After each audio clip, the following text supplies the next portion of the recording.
या मालिकेच्या आजच्या भागात आपण पाहणार आहोत आदित्य ऑफिसमधून त्या ठिकाणी जाण्यासाठी निघालेला असतो जिथे त्याने पारूला बोलावलेलं असतं. मात्र रस्त्यामध्ये त्याची गाडी अचानक बंद पडते आणि त्यामुळे आदित्य काळजीत पडतो. त्याला भीती वाटत असते की जर आपल्या आधी पारू त्या ठिकाणी पोहोचली तर गडबड होईल आणि मग तो लिफ्ट मागण्यासाठी खाली उतरतो. त्याचवेळी एक गाडी त्या ठिकाणी येते. आदित्य त्या लोकांकडे लिफ्ट मागत असतो तर ते सुद्धा आदित्यला सुटाबुटात पाहून लिफ्ट देतात आणि मग आदित्य पुढे जाण्यासाठी निघतो. तर दुसरीकडे पारूसुद्धा आदित्यला भेटण्यासाठी छान तयार होत असते. तर इकडे काही अंतरावर गेल्यावर पोलीस त्या गाडीला अडवतात. आदित्य खाली उतरून त्या पोलिसांना सांगू लागतो की तुम्हाला जी काही चौकशी करायची आहे ती प्लीज पटकन करा, मला ताबडतोब एके ठिकाणी जायचं आहे. आणि मग पोलीस त्या गाडीची झडती घ्यायला सुरुवात करतात आणि तेव्हा त्यांना त्या गाडीमध्ये पैशांनी भरलेल्या बॅगा सापडतात. आणि त्यानंतर त्या गाडीत जे लोक असतात ते पळून जायचा प्रयत्न करू लागतात, पण पोलीस त्यांना बरोबर पकडतात आणि त्यांच्यासोबत आदित्यला सुद्धा. मात्र तितक्यात एक कॉन्स्टेबल त्या ठिकाणी येतो आणि आदित्यला ओळखतो. तो त्या इन्स्पेक्टरला सांगतो की हे आदित्य किर्लोस्कर आहेत, यांचा या सगळ्याशी काही संबंध नाही आहे. आणि त्यामुळे मग ते पोलीस आदित्यला सोडून देतात. आदित्यला मात्र त्या ठिकाणी आता कसं जायचं असा प्रश्न पडतो, पण मग तो कॉन्स्टेबल आदित्यला त्याची बाईक देतो आणि मग आदित्य आनंदानेच त्या ठिकाणी जाण्यासाठी निघतो. दुसरीकडे प्रियाने पारूला खूप छान तयार केलेले असते आणि मग ती पारूला म्हणते सुद्धा की पारू खरंच खूप गोड दिसतेस तू, तुला कोणाचीही नजर लागायला नको. तर प्रीतमही हसून मनाशी म्हणत असतो की पारू आजची रात्र तू कधीच विसरणार नाही. आणि मग त्यानंतर पारू त्या ठिकाणी येते ज्या ठिकाणी तिला आदित्यने भेटण्यासाठी बोलावलेले असते. आदित्य त्याचा हात पुढे करत पारूला गाडीमधून खाली उतरवतो आणि मग त्यानंतर ते दोघे एकमेकांकडे पाहतच राहतात. पारूला इतकं छान तयार झालेलं पाहून आदित्य तिच्यामध्येच हरवून जातो. तर पारू त्याला विचारत असते की आदित्य सर, तुम्ही मला इथे का बोलावलं आहे? तर आदित्य म्हणतो की पारू तुझा माझ्यावर विश्वास आहे ना? आणि त्यावर पारू ही हो म्हणते. आणि मग आदित्य तिला डोळे बंद करायला सांगतो आणि पारूने डोळे बंद केल्यानंतर तो तिच्या डोळ्यांवर एक पट्टी बांधतो.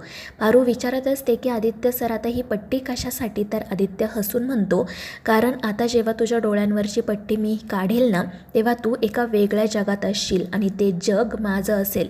तू तुझं आधीचं जग पूर्णपणे विसरून जाशील. आणि मग तो पारूला पुढे घेऊन जाण्यासाठी निघतो. तो पारूला सांगत असतो की पारू आता मी तुला एक गोष्ट सांगणार आहे आणि मग त्यानंतर तुम्ही सांगेल तसं एक एक पाऊल टाकत पुढे ये. आणि त्यावर पारूही हो म्हणते आणि आदित्य बोलायला सुरुवात करतो. आणि मग तो बोलू लागतो की पारू बघ ना कशी गंमत आहे, तुझ्यासारखी निरागस आणि अल्लड मुलगी नकळतपणे माझ्या आयुष्यात आली.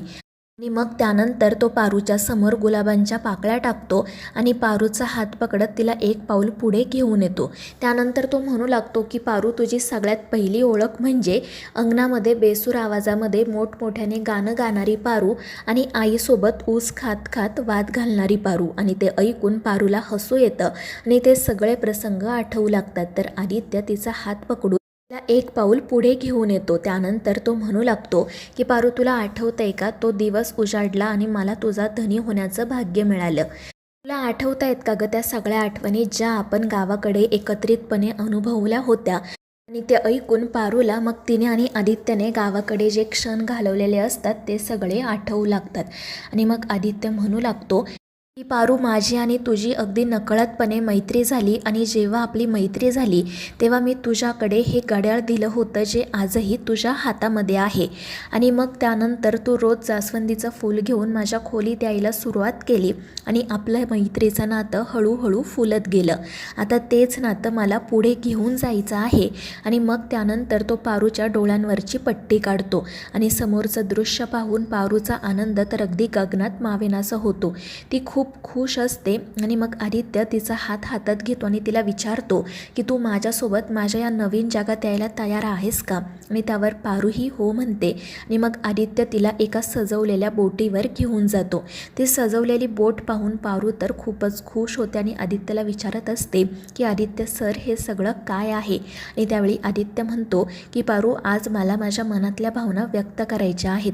तर पारू म्हणत असते की आदित्य सर तुम्हाला असं वाटतंय ना की तुम्ही मला इतके दिवस जो त्रास दिला त्यामुळे मी तुमच्यावर चिडले आहे आणि म्हणूनच तुम्ही हे सगळं करताय ना? आणि ते ऐकून आदित्यला हसू येतं. आणि मग त्यानंतर तो त्याच्या मनातल्या भावना पारूसमोर व्यक्त करू लागतो. आणि ते सगळं काही ऐकून पारूला सुद्धा खूप आनंद होत असतो, पण तिला असं वाटत असतं की आदित्य हे सगळं मैत्रीच्या नात्याने बोलतोय. आणि मग ती म्हणू लागते की आदित्य सर, तुम्हाला माहिती आहे का, जेव्हा मी तुम्हाला पहिल्यांदा बघितलं होतं ना, तेव्हा तर मला तुमची भीतीच वाटली होती. तुमचा चेहरा तर नेहमी असा असायचा की मला सतत असं वाटत असायचं की सगळ्या जगाचा भार तुमच्यावरच आहे. पण मग हळूहळू मी तुम्हाला ओळखू लागले आणि मला समजलं तुमच्यामध्ये सुद्धा एक लहान मूल दडलं आहे, ज्याला हसायचं आहे, दंगा करायचा आहे. आणि ते ऐकून आदित्य हसून म्हणतो की अगदी खरं आहे पारू, मला सुद्धा मन मोकळं करायची इच्छा व्हायची, मात्र मला ते कधी जमलंच नाही. पण जेव्हा तू माझ्या आयुष्यात आली ना, तेव्हा त्या माझ्या अबोल भावनांना आवाज मिळाला. तुला माहिती आहे का, मी जेव्हा लहान होतो ना, तेव्हा सगळ्यांना असं वाटायचं की मी खूप शांत आहे आणि मलासुद्धा आठवत नाही की मी कधी कोणाची खोडी काढली असेल. पण जेव्हा तू माझ्यासमोर येते ना, तेव्हा मला तुझी खरंच खूप थट्टा मस्करी करावीशी वाटते. आणि ते ऐकून पारूलाही हसू येतं. आणि मग त्यानंतर पारूचं लक्ष त्या बोटीमध्ये असणाऱ्या खूप साऱ्या जास्वंदींच्या फुलांकडे जातं. ती आश्चर्याने आदित्यला विचारते की आदित्य सर, इतकी सगळी जास्वंदीची फुलं? आणि त्यावर आदित्य म्हणतो, हो पारू, कारण या जास्वंदीच्या फुलांमुळेच आपलं मैत्रीचं नातं फुललं. आणि मग तो त्यातीलच एक फूल पारूला देतो. त्यामुळे पारू तर खूपच खुश होते. आणि मग त्यानंतर ते दोघेजण एकमेकांशी छान गप्पा मारू लागतात. आदित्य त्याला आत्तापर्यंत पारूबद्दल जे जे काही वाटत होतं ते सगळं तिला सांगत असतो, त्याचं मन व्यक्त करत असतो. आणि त्यामुळे पारू तर त्याच्याकडे एकटक पाहतच राहते. आणि मग आदित्य तिला म्हणतो की पारू, तुला प्रश्न पडला होता ना की मी तुला इथे का घेऊन आलो आहे, तर मला आता माझ्या मनातल्या भावना तुझ्या पुढे व्यक्त करायच्या आहेत. पुढे तो असं म्हणतो की पारू, जेव्हापासून तू माझ्या आयुष्यात आली ना, तेव्हापासून माझ्या आयुष्याला एक दिशा मिळाली आहे. जेव्हा जेव्हा मी कधी खचून जातो, तेव्हा तेव्हा तुला समोर बघताच माझ्यामध्ये पुन्हा एक नवीन ऊर्जा येते. मला असं वाटतं की मला जे हवं आहे ते मी करू शकतो. पण तू जेव्हा माझ्या आयुष्यात नव्हतीस ना, तेव्हा माझं आयुष्य अगदी दिशाहीन होतं. म्हणजे मला असं वाटायचं की मी फक्त हवेत तरंगत आहे. मात्र जेव्हा तू तुझा हात माझ्या हातात दिला ना, तेव्हा माझ्या आयुष्याला एक दिशा मिळाली. आणि आता जर तू माझ्या आयुष्यात नसशील ना, तर माझ्या या जगण्याला काहीच अर्थ राहणार नाही. तू कालही माझ्या आयुष्यात होतीस, आजही आहे आणि यापुढे सुद्धा कायम राहशील. आणि हे ऐकून पारू आदित्यकडे पाहतच राहते. तर आदित्य तिच्या डोळ्यांमध्ये हरवून जातो आणि म्हणतो की पारू, तुला माहिती आहे का, तुझी स्माईल आणि तुझे डोळे किती स्पेशल आहेत ते. म्हणजे एखाद्या माणसाने तुझ्या डोळ्यामध्ये पाहिलं ना, तर तो सगळं काही हरवून बसेल.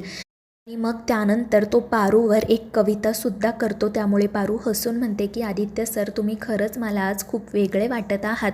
आणि ते ऐकून आदित्य हसून म्हणतो, कारण यामध्ये चुकी तुझी आहे. अगं, तू समोर आल्यावर माझे शब्द आपोआप कविताच होतात. आणि मग त्यानंतर तो पारूच्या जवळ जातो आणि तिला म्हणतो की पारू, हा निसर्ग बघ, हे नदीचं शांत पाणी बघ. हा निसर्ग, हे पाणी जितकं निर्मळ आहे ना, तितकंच निर्मळ आहे माझं तुझ्यावरचं प्रेम.